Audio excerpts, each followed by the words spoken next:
Okay, welcome everyone to today's program. I am Kathy Brett with Becker's Healthcare.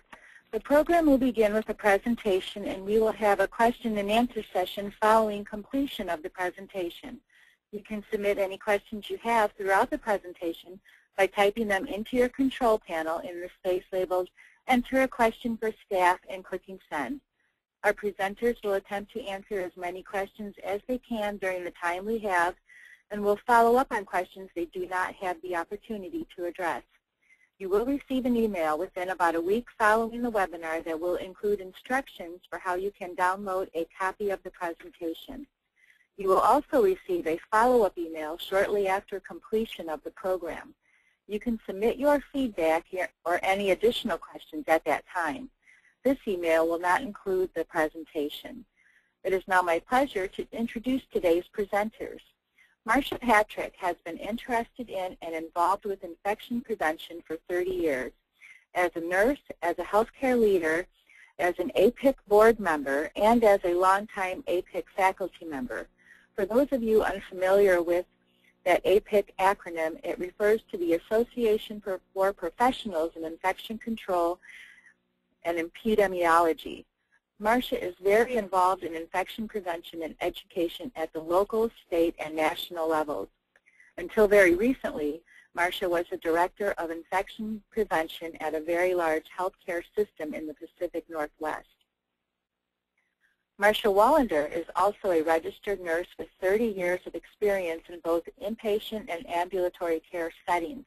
Prior to joining the Accreditation Association for Ambulatory Healthcare, or more commonly referred to as QAPI in 2007, she worked in private physician practice development and healthcare operations improvement. QAPI is the largest accreditor of ambulatory healthcare settings and is contracted with Centers for Medicare and Medicaid as a provider of Medicare deemed status surveys to ASCs attempting to become Medicare certified. Our duo of Marcias today do appear regularly together at both APIC and QAPI educational events, and always to the delight of their audiences. They do hope you and your organization will gain some valuable insights and useful survey-ready tips during today's discussion. Near the end of this one-hour discussion, we've allowed some time to address your questions. So without further delay, let's begin. Marcia? Thank you, Kathy, so much. Hello and welcome to everyone that's joined our presentation today. Thank you so much for being present. I'm Marcia Wallander, the Associate Director at QAPI, and my co-presenter, Marcia Patrick, and I are so pleased to spend this time with you. And I wanted to particularly thank Becker's Review for allowing all of us this learning opportunity this afternoon. My own role inside of QAPI is to respond to organizations and to our on-site surveyors when they have questions about our QAPI standards or about the Medicare conditions and standards for ambulatory surgery centers. And very frequently, probably much like you in the audience, I'm asked about infection prevention concerns. Marcia Patrick is my own personal go-to professional resource when I need that additional insight into these kinds of issues. I think that we'd all agree that the last couple of years has really brought renewed attention and much increased scrutiny into today's topic. So we're going to look at these 4 objectives that you can see on the screen. Kathy, could you change the slide for us, please? And Marcia and I are going to attempt to supply you with some guidance and resources to ensure that you and your organization and your own infection prevention program are actually survey ready. If you are a Medicare certified ASC, today's discussion assumes you are aware of the required and most current CMS conditions and standards.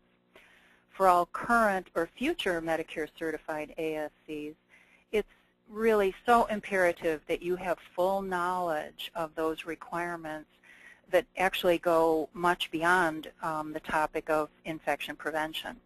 You need to get your hands on this document. My own preference is to have a paper copy and to put some tabs on it and to organize it in a notebook. But you can also use an electronic copy if you prefer. I'll explain later in today's presentation just why I prefer to have the paper copy. Always refer to the standards and regulations that you're subject to, whether those are state or federal or AAAHC standards. And just as a caution, I'll ask you to always refer to the exact and specific language of a standard. Don't rely on that, I heard from my neighbor, or I heard from an associate, or don't believe something that you've read on a blog. Many times that's another person's interpretation. It will serve you well to get your own copy of the regulation or the standards, and then you have to read the darn thing.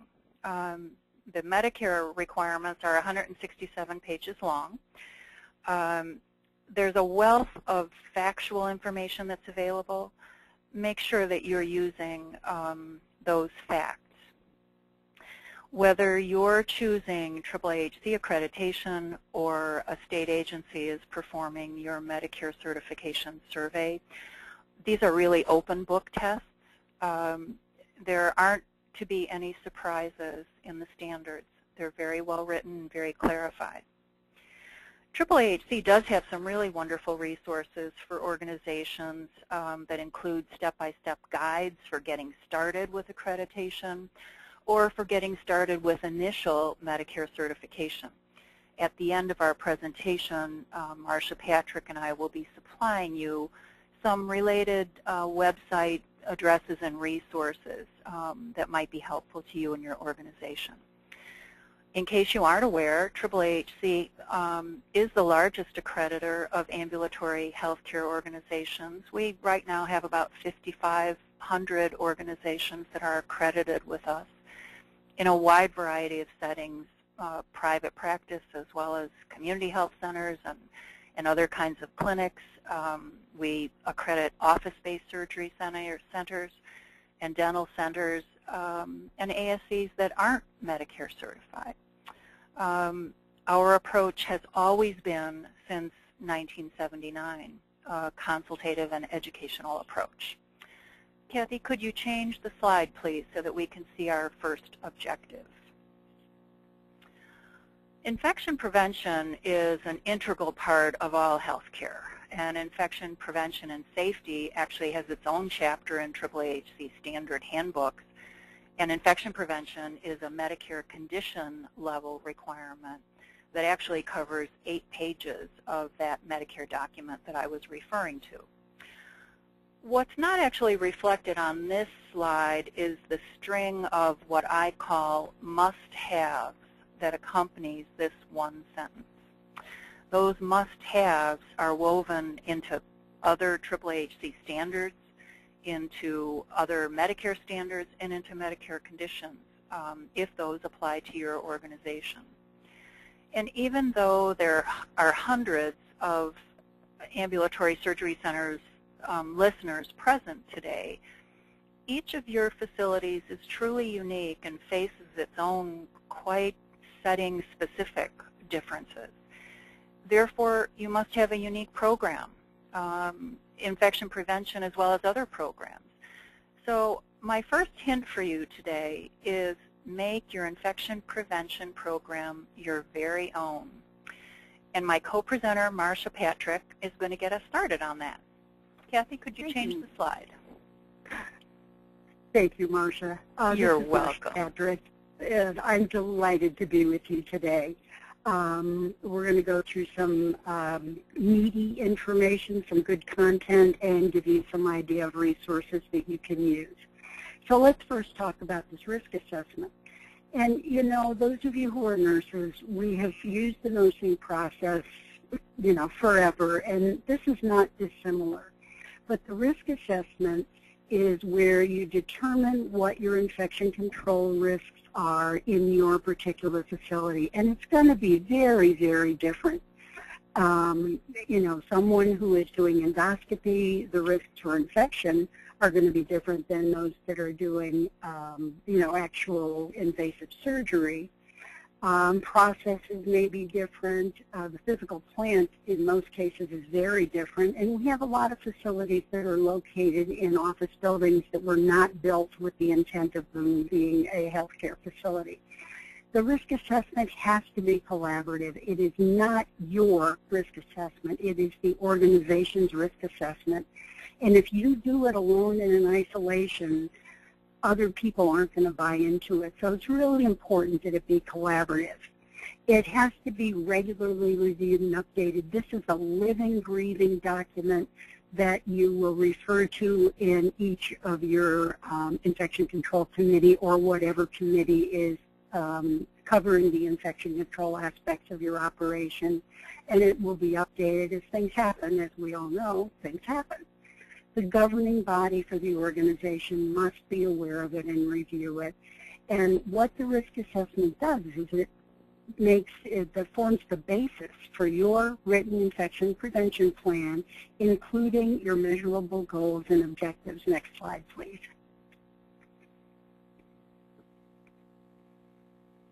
Next slide.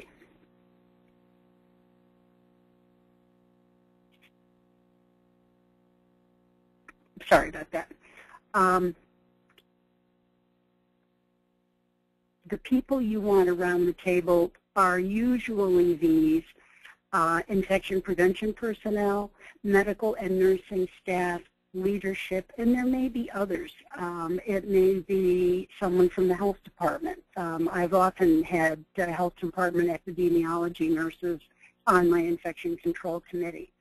And they can help with the community aspect. Maybe you're in an area with a lot of TB and you're doing bronchoscopy. That would be something that would be important. If you're not in a high TB area, TB probably isn't going to be high on your radar. So these are the basic people that you'd like, and others as appropriate. You may have an informal leader who really gets things done. That might be someone you'd like on your team. So the overall things you want to consider is the population in the area where you live. Is it an elderly population? Is it a very young population? Is it, primarily white collar? Is it primarily blue collar? Are there a lot of homeless people? Because that's going to impact what comes through your doors. And I used the TB example earlier. The geography and topography and weather. If you're extremely isolated someplace, your plans are going to be different than if there's a hospital across the street with an emergency room and everything you need at your fingertips. If you are likely to get snowed in, you're in a mountainous area and you're very likely to get snowed in and it happens often, that might be something that is in your risk assessment. Other things such as tornadoes and hurricanes, and we certainly saw with Sandy the impact that could have on hospitals. The New York hospitals were inundated, some of them very, very badly. In the area that I came from, the Pacific Northwest, lahars, which is lava flow from volcanoes because we're sitting around active volcanoes. The communications, and again, some places everybody has a cell phone, communication debris. What happens if the cell phones go down? What happens if you're in an area that just has lousy cell service and you can't get through and the landlines are down? And then your internal communications, how do you communicate within your organization from the top to the bottom and from the bottom up? Your employees, and this part of this would be the employee health program. And with that, you want to know what kind of immunizations these folks have had, and you will be developing what your policy is going to be. Some people don't require immunizations, others require mumps, measles, rubella, etc. And a good place to go for that information is the CDC guideline for healthcare personnel. The other place is the CDC immunization guidelines, and they're very specific things for healthcare employees. Your environment, and we talked a little bit about the outside environment, but the inside environment, are you in a very dusty area? Does that mean you need better filters on the air handling system. Was the building built to be a healthcare facility, or is it business occupancy that has been adapted to that? Other things that can impact that inside your environment is patient flow and space, and what you have for soil and clean utility areas, that kind of thing. Construction is a big one because we know that with construction, several things impact infection prevention and control. And one of those is if they're doing demolition, there's generally going to be dust, and dust can contain spores of aspergillus and other bad things you don't want to breathe in. So there's barriering off of the construction areas to protect everybody, and negative pressure ventilation for that. And then your input into the planning of the construction. Does it make sense? In one new recovery room PACU that was built, they put paper towel dispensers that were inset into the counter and flush with the counter, but that meant dripping hands, dripped water down onto those clean paper towels, and not just the first one, you know, and your hands are real wet. And so that was not an acceptable thing, and had that been picked up ahead of time, we could have worked around it and made sure we didn't do that. So it's really important to have your input on construction, renovation, those kinds of things, that it's not going to be an infection control nightmare.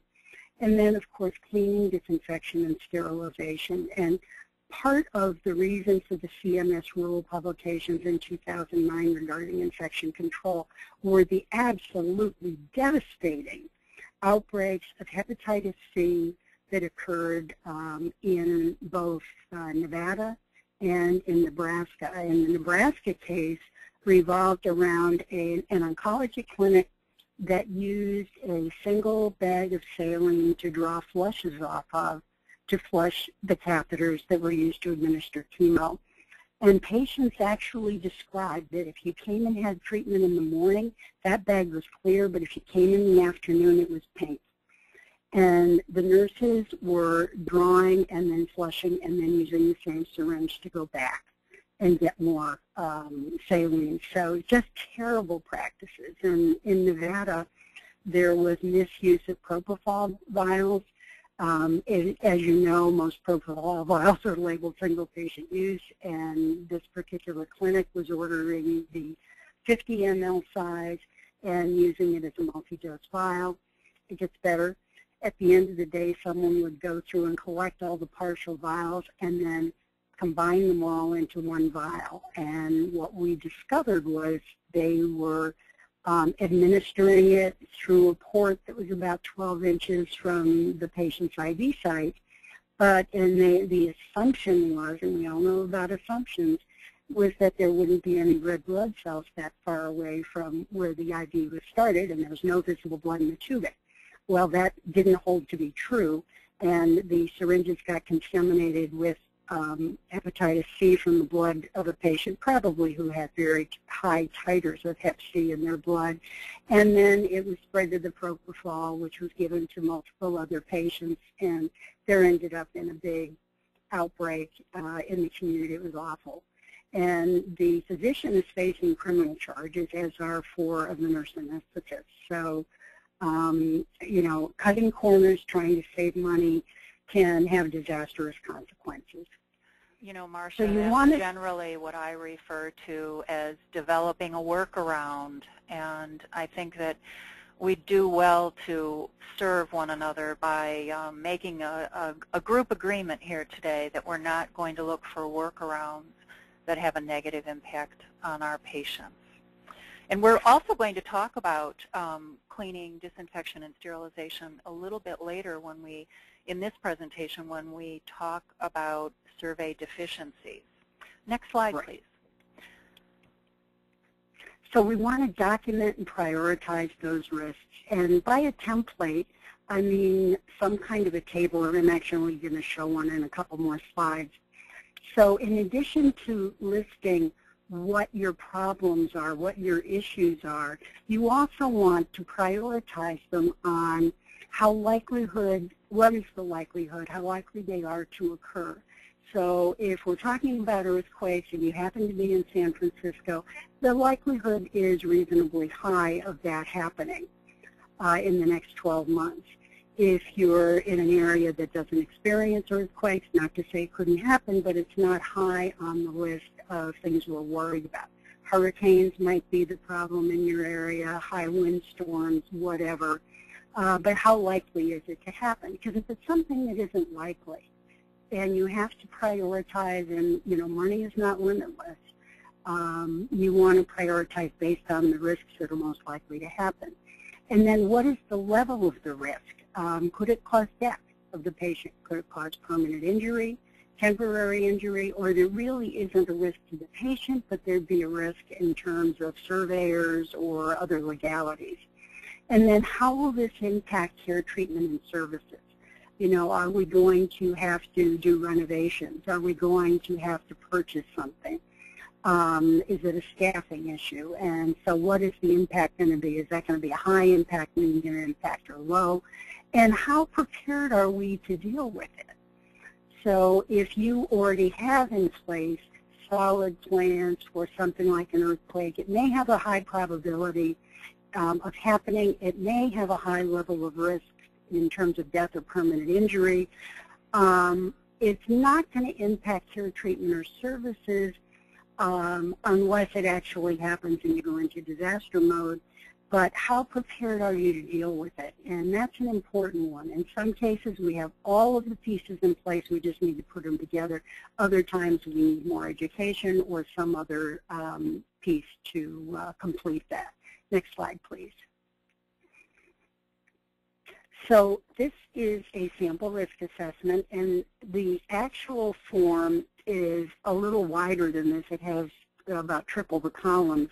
And I picked 3 things that some places might be dealing with, and it might not be an earthquake in your area. It might be a hurricane, or it might be, something else. So in this particular made-up scenario, the probability of having an earthquake is kind of medium. It's a 2. The degree of risk, of course, is high because it could cause devastating injuries and death and whatnot. It's probably not going to make a big change in the way we do business, and our preparedness is low. Sure, the higher the number, the lower the lower the number, the lower the risk. The higher the number, the higher the risk. So we have poor preparedness, so that's going to give us a total of 9 points. So we're scoring everything across. Hand hygiene is another one, and our program has to be incorporated into the overall QAPI program. And hand hygiene is a great example of this because it doesn't just affect one group of people. It's everybody who is around patients or, your environmental services people, whoever. Hand hygiene impacts everybody. So the probability of people not complying with hand hygiene is high. The degree of risk is probably won't cause death, but it certainly could cause a bad infection, could certainly cause permanent injury. Changes, well, we've got the soap, we've got the sinks, we've got the paper towels, we've got the alcohol-based hand rub, but people aren't using it very well. And how prepared are we? Not well. This has not gone well yet, and our compliance is low, and so we really need to work on that. So that rates out as a 7.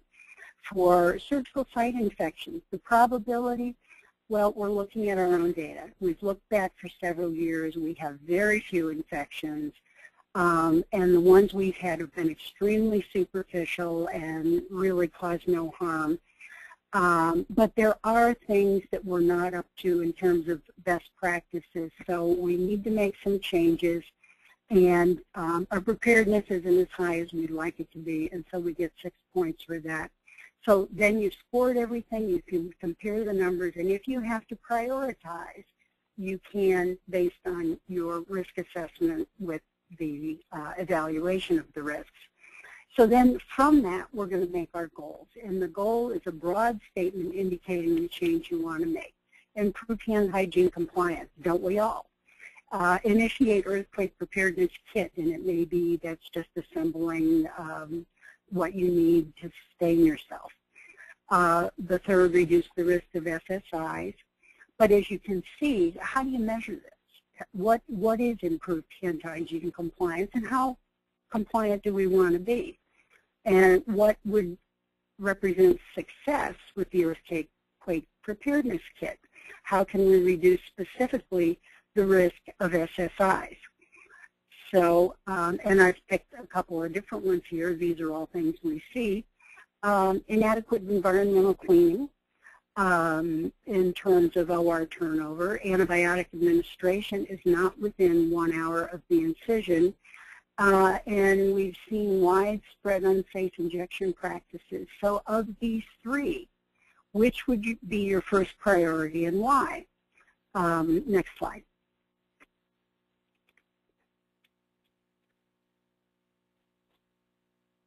The obviously, to me, widespread unsafe injection practices would be the first priority, because that causes, can cause immediate harm to a patient, and it can cause, life-changing things. Hepatitis C is a life-changing event. It's very difficult to get rid of and can lead to liver cancer and death prematurely.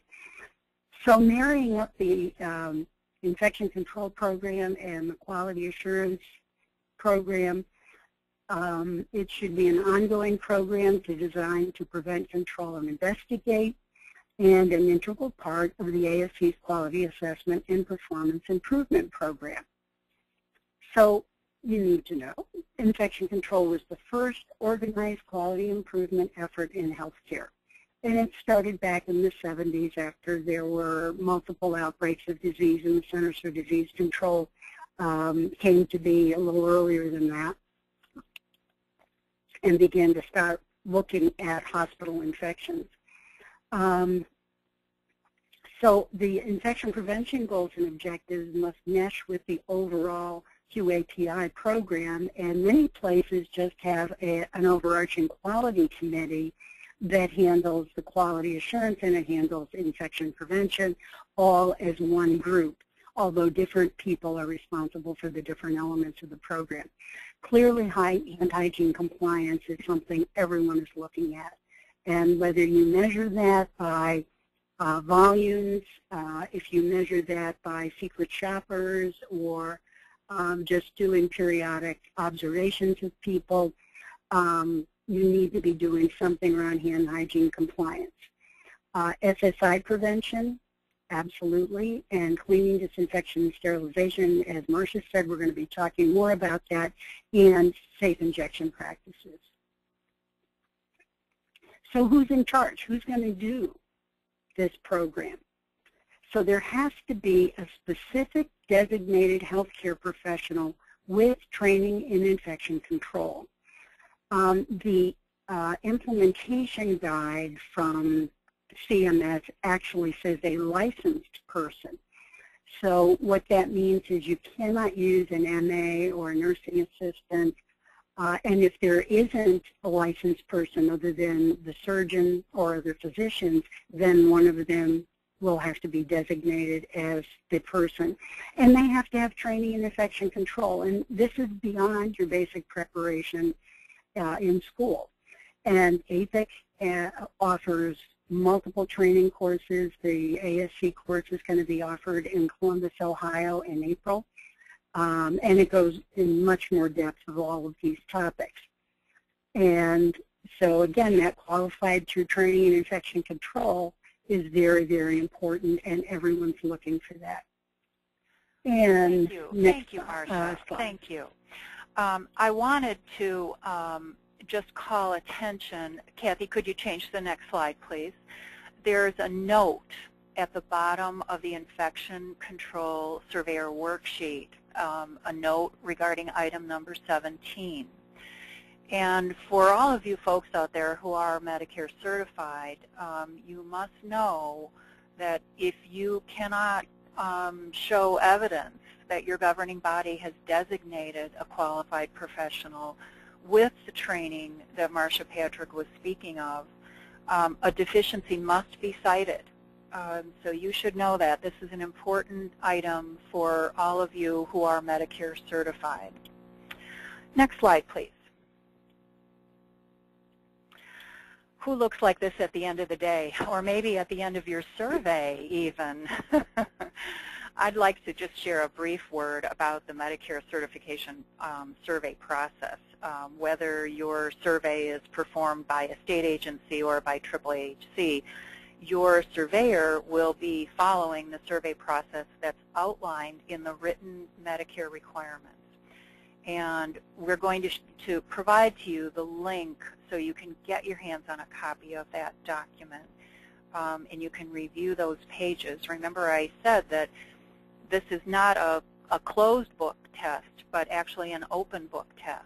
And the Medicare guidelines, the first, I don't know, 15 or 20 pages is devoted to a discussion of what the surveyor will be doing while they are on site with you. Wouldn't it be nice to have that advance awareness of what they're going to be looking at? Those of you that are Medicare certified know that CMS requires its conditions and standards to be met. There's no partial credit. And depending on what might be found deficient, you may be required to submit a written plan of correction either to the state agency or to your accreditor, and you may be required to undergo a follow-up survey. So I think this should be true motivation for all of us to be doing it right the first time. If your ASC is a AAAHC accredited ambulatory surgery center and not Medicare certified, you have to meet all applicable AAAHC standards. And you know that that means core chapters and any adjunct chapters that are applicable to what it is you're doing. You can learn more about the AAAHC standards on our own website, and we'll provide that link at the end of this presentation as well. Next slide, please. So the fourth objective today was to talk about commonly cited survey deficiencies. And we all know if it's not documented, then it's considered not done. I think this is another area where your organization's unique risk assessment and your prior survey reports can really be invaluable. First, have you identified what needs to be written? What policies are you required to have that are written? Are you able to put your hands on those written documents when the surveyor requests that? Or is the surveyor waiting several hours for you to locate those? Are your written policies and procedures reviewed on a regular basis? Like when you add a service or subtract a service, or when you add or subtract a piece of equipment, are you actually looking at those policies to make sure that they're in line with what you're actually doing? Another deficiency you might incur is related to surveillance logs, and we're going to talk about that in a bit. I don't doubt that you're doing all of the things that are outlined here on this slide. Probably lots of this is going on every day. But is the most important items, are they contained in a formalized written process? Surveillance is part of the AAAHC standards as well as part of the CMS and infection prevention standards. And therefore, infection prevention is also part of QI, as Marcia Patrick mentioned. So if you ask yourself, how does it sound when you defend evidence of your programs and your surveillance record keeping? We're going to talk about surveillance again in just a moment. Another little hint that I'd like to just bring to your attention is that it's great to keep your master policies and procedures in an electronic format. I mean, that is really a luxury for some of us. And it has the added advantage of then having that policy only in one place. So if you're housing multiple copies of paper policies and procedures, you need to be particularly diligent in making sure that every copy is updated. So just keep that in mind. Marcia, could you take the next slide, please? We're going to be talking about cleaning, disinfection, and sterilization of instruments now. You bet. Happy to. This has been a key area of concern for all the accrediting agencies, including CMS. And I want to emphasize that all of these regulations and rules, it's all about patient safety. It's all about doing the right thing. We're doing this because we have seen harm come to patients when they weren't done properly. So cleaning, disinfection, and sterilization includes instruments, equipment like endoscopes, and then the supplies and environmental cleaning. It's a big, big category. So AAMI is the Association for the Advancement of Medical Instrumentation, and they put out standards, and ST79 is the Bible for sterilization, and ST40 is the Bible for high-level disinfection. CDC also has a guideline on sterilization, and ARN, Standards and Recommended Practices, which comes out each year, is a treasure trove of good information on particularly OR operations. So I encourage you to have access to these. The other thing to be aware of is that a lot of the instrument manufacturers today are setting standards that are outside the normal ranges for sterilization. Normally we run, say a 4-minute cycle for something, and they're saying for this particular piece of equipment you have to do it for 5, or the temperature has to be higher, whatever. But you need to be fully aware of what the each instrument manufacturer's instructions are, so that everybody knows, particularly central services or whoever's doing the instrument processing, so that they know if a set contains something that requires a different process, that all the other instruments will tolerate that process and be safe, and that the tray or set actually gets processed in that manner. The other thing you must have on hand are the manufacturer's guidelines or their handbook or their instructions, whatever, that comes with the instrument. And the people who are going to process these or use them need to have those handy to them. There needs to be adequate supplies for the processing. Brushes are often a problem for endoscopy. We find brushes that have flat sides, or they were supposed to be single-use disposable, but they're being used multiple times. The brushes aren't being high-level disinfected with the scope, that kind of thing. That you have the proper indicators, the right peel packs, the right pans. A lot of places are using caskets, or Genesis is one brand of those.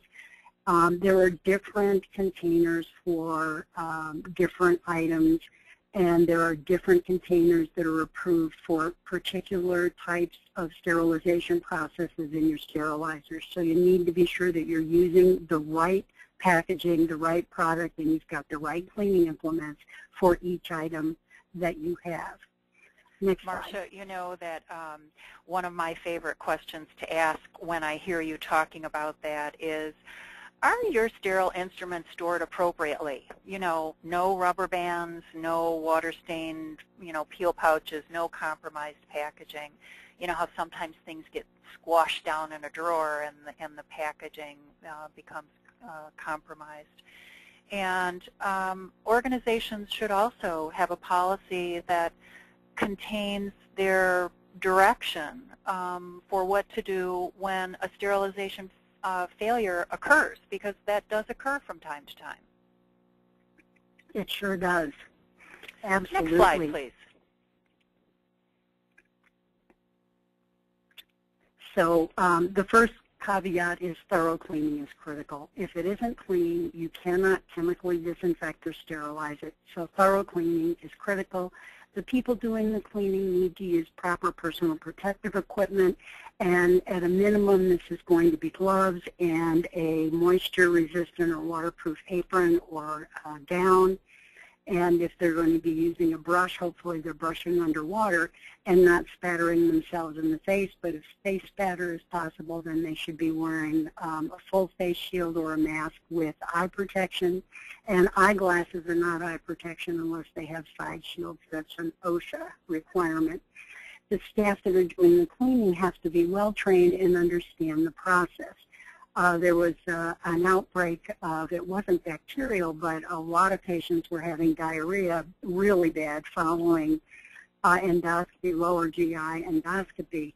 And it turned out that the regular processing tech was on vacation, and somebody stepped in and did this job for 3 weeks, not rinsing, at the time they were using glutaraldehyde, not rinsing them well enough.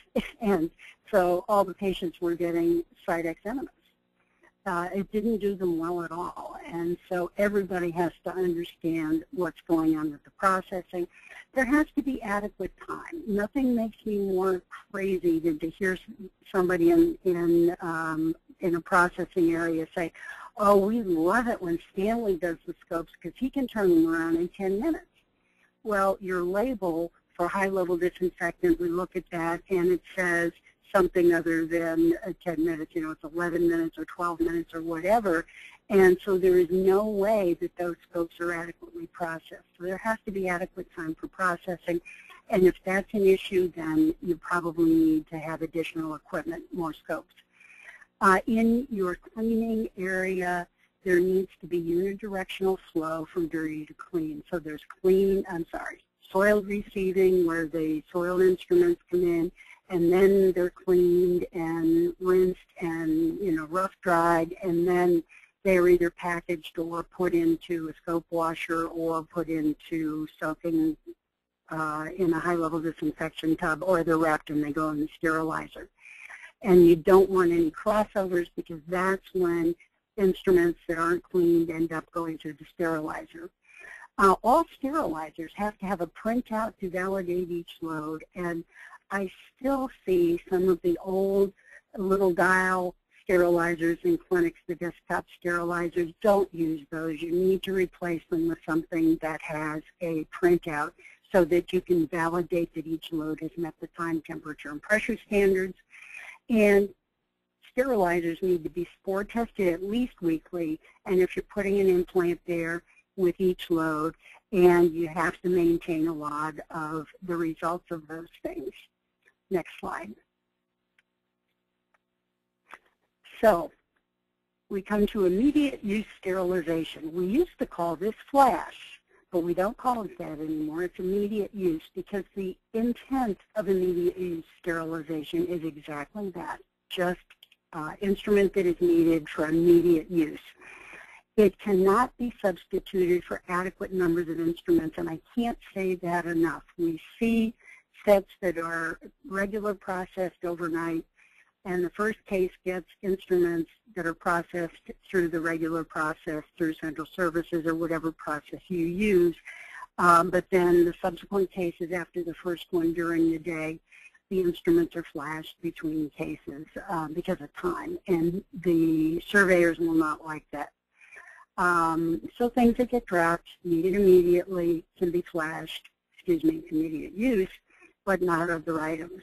A good quality project, and again, this is how it fits into the overall QA plan, is to have a log at each sterilizer and put down on it, the date and what is being put to immediate use. And that often will tell you over time what items need to be increased in terms of supply. And we know that one of the risks with using immediate use is that unwrapped items may get contaminated going from the sterilizer into the sterile field. And please remember to use proper wrappers or gaskets for immediate use. These are often different from the wrappers and caskets used for regular process loads, so they have to be approved for immediate use sterilization. Next slide.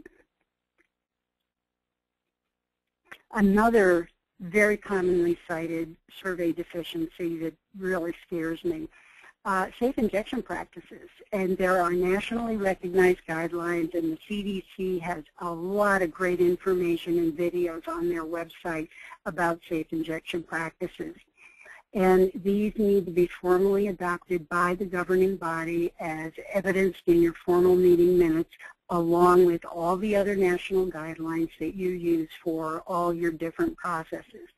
And just a word on when you put those as required in your documentation for survey, be sure that you cite the appropriate part of the chapter. Don't just say we're going to use all the CDC guidelines. Be very specific, and within a particular guideline, for example, if you state we're going to follow the AORN Recommended Standards and Practices 2013, which are coming out very shortly, then they're going to hold you to every single thing in the book. So you might want to just put, you know, chapter whatever, chapter 3, chapter 7, so that you're very clear on what you're following so there aren't any conflicting guidelines. Be sure you're using the most current version. And again, Marcia's comment about things on the web versus things in a book. Stuff changes fast. So be sure you're using the most current version of whatever guidelines that are out there, because as I just mentioned, AORN, for example, publishes annually. Make sure people are following those guidelines, and that helps your education efforts when you see lack of adherence. It may be an educational issue, it may be a supply issue, whatever. And you're going to know about this because part of your surveillance is going to be for compliance with the various guidelines and requirements. And we will do the next slide. As I mentioned, CDC is a treasure trove of information. There is a campaign called the One and Only Campaign, and it was started by a woman, an audiologist, who got hepatitis C while being treated for breast cancer in the Nebraska clinic. And so she has a website, and the slogan is one needle, one syringe, one patient, one time. And this has been adopted by the CDC, and APIC is a supporter, et cetera. Single patient use vials. This is another issue. They are for single patient use. If you want to use them as a multi-dose vial, that has to be done under a pharmacy hood by a certified pharmacy technician without exception, because then you're compounding meds if you're doing something else. And if you're doing it outside of a hood, there's too great a risk of contamination. The source for this is USP, the U.S. Pharmacopoeia 747 is the number of their publication on that that goes through all of these guidelines. Other pieces of that include drawing medications in the medication area, not at the patient's bedside, treatment room, exam room, and only draw them at the time of use. Something we've seen going into clinics is that we find first thing in the morning all the IV bags were spiked the night before. And that's not a good idea because there's no preservative in IV bags, so you only want to spike them within an hour between spiking and administration. So you can't do them all in a big lineup for the following day or even the first thing in the morning. People need to perform hand hygiene before preparing and giving meds, accessing IV ports, spiking IVs. You know, all of those things have to be done following hand hygiene. And multi-dose vials need to be labeled when open and discarded in 28 days. And once you've drawn up a med, it needs to be given within the hour. And on your vials, if you label the 28 days, label what the date means. Is it the open date or the EXP date?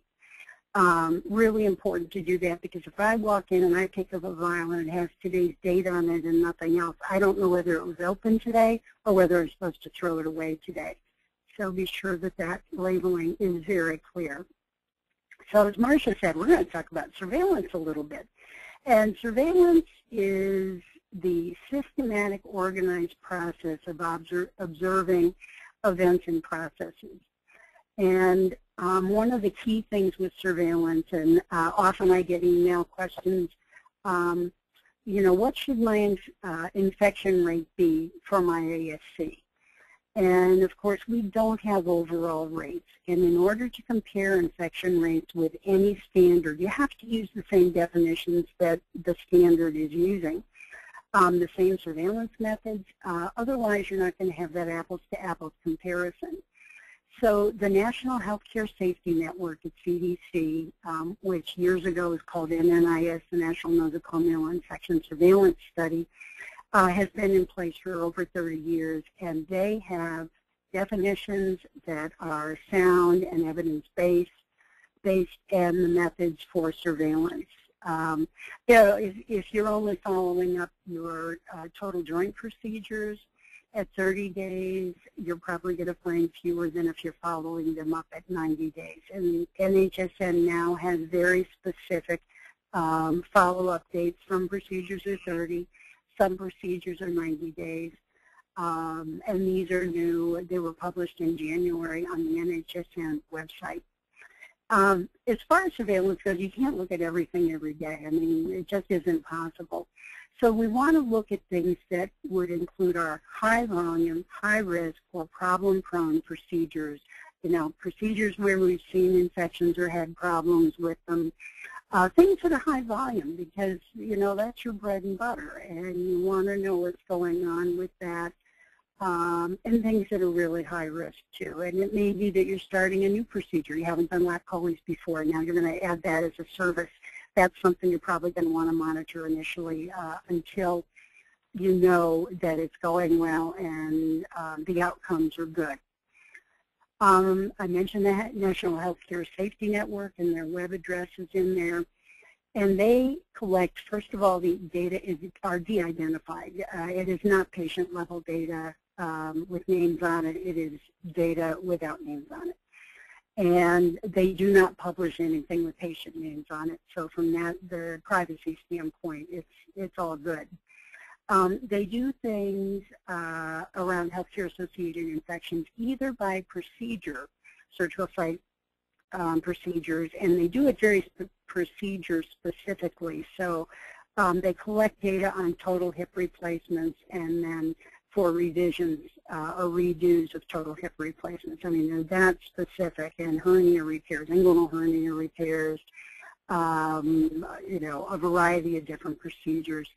And they are also beginning to collect data on and have published on ambulatory surgery procedures, which is really cool.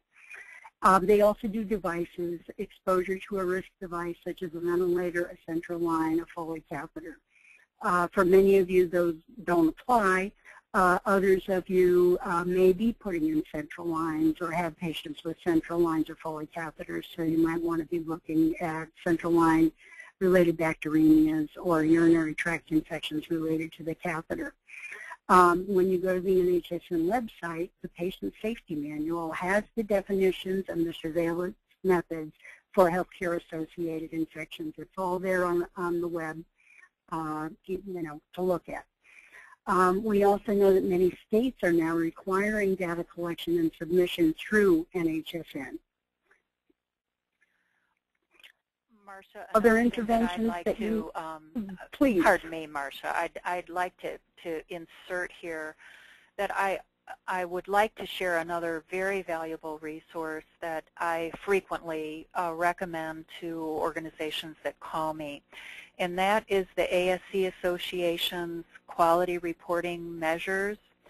There's, as you said, Marcia, if we're not all using the same definitions, we're never going to make progress in determining what our actual SSI rate is. So I think that the ASC Association, this Quality Reporting Measures Specification Manual version 2, came out just in January, I think it was, and they have great resources. They're free. You don't need to be a member of the ASC Association to get your hands on that. So I highly recommend them. Next slide, please. Okay. Other interventions besides the ones we've already talked about, you want to be sure that interventions are based on evidence and science and we've always done it that way is not a good rationale. Use your guidelines, CDC, AAAHC, AMI, APIC, your specialty literature. There's great literature in orthopedics and GI, and they define best practices. Remember not to reinvent the wheel. Don't make it hard on yourself. Someone has already been where you are and can probably help you with a policy or a procedure on something that you need to have in your armamentarium. I will caution you that if you receive these electronically, be sure you change the name of the facility all the way through the document. It doesn't look good when you're at the Acme Ambulatory Surgery Center and you have a policy that talks about the Ballard Surgery Center. So be sure you protect yourself that way. And be sure that your written policies are available and followed. In other words, do what you say what you do, and make sure it's in writing. Next slide. Thank you, Marcia. We've covered a lot of information today, and I know it's probably overwhelming, especially to those listeners that might be new to this ASE environment. But there is help available. Here and on the slide that follows, there are several ways for you to get additional information. APIC is a membership organization that I've personally found to be invaluable. But you don't have to be an APIC member to purchase its products or to attend its seminars, and they do have a great infection prevention manual that is specific to ambulatory care. So visit that APIC website. Here's the Safe Injection Practices, the one and only campaign that Marcia Patrick was talking about. And I would like to mention that both AAAHC and APIC were founding members of the CDC's Foundation Safe Injection Practices Coalition. Next slide, please.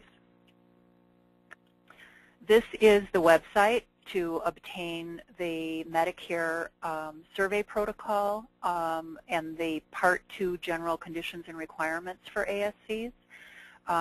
This document, this is the 167 pages that apply to Medicare organizations, can also be accessed through the AAAHC organization website. Next slide. This is how you will be able to reach Marcia Patrick and I. Marcia, we have received quite a few questions, but I know that we're coming to the end, so let's see if we can hopefully just do a couple here quickly for our audience. Here's a question. Can you clarify the statement regarding safe injection practices? The note said that meds are to be drawn in a medication area, not in the OR or treatment room at the time of use. Can you clarify that, Marcia? Sure. The reason that the guidelines state not to draw adjacent to the patient is that there is a greater risk of contamination than if the whole process is done outside the room. Probably the exception of that would be for anesthesia with their cart, and we have to be very careful that they are following good aseptic technique in what they are doing, and that they're using single-use vials or single-dose vials. Many of the anesthesia people draw everything up for a case and have it on top of the cart, and then what's inside the cart is used only in an emergency for whatever specific treatment is needed. And the Professional Society for Anesthesia has actually come out with their own position statement, so that's a way, you don't have to be a member, it's another way for you to get some solid factual information. Here's another question. I'm sorry, go ahead. I'd just like to add, as does the American Society of Anesthesiologists, they have a whole chapter on infection control that includes safe injection practices, so when you get pushback from anesthesia, although I know none of you have had that, please get those guidelines and be sure that they see them, because that'll help you. Next question. Is there a requirement as to how often the risk assessment plan needs to be reviewed or updated? at least annually. However, it should be a living document. And one of the things that I used when I was working in the health system, which included ambulatory surgery, I numbered all my problems, and I would put the year, the 2-digit year, so 1-3, and then it would be the first problem of the year, and it would be hand hygiene compliance. And at each committee meeting, I would address each one of those issues that was still active. And then I had a separate piece of paper that had, actually it was on the computer, that did that, and then the date in the minutes that closed it out. And that way you have that living document that gets, items get closed and removed and new ones get added, because there is just a flow. But formal review in the minutes has to be at least annually. Thank you, Marcia. I've received a question that I need to direct back to Kathy, and the question is, could you please put up the slide again? I think it's just, if we just could go back one, that's the one with the CMS guideline website that you can also access through the AAAHC website as well. I think that we're at the end of our presentation. We have lots of questions that weren't answered, and I'm willing to try to put those together into perhaps a frequently asked questions document, and maybe we can get that posted along with the actual slides from the presentation. So thank you again, everyone, for being part of this wonderful opportunity that Becker's Review has hosted for us today, and I'll turn this back to the webinar organizer. Thank you. Okay, well, thank you, Marcia and Marcia, for a very informative presentation. Just want to remind all the attendees that any questions that you have will be followed up with. And thank you for participating in the webinar today, and we look forward to having you join us again for future webinars. This will conclude today's program. Have a wonderful afternoon.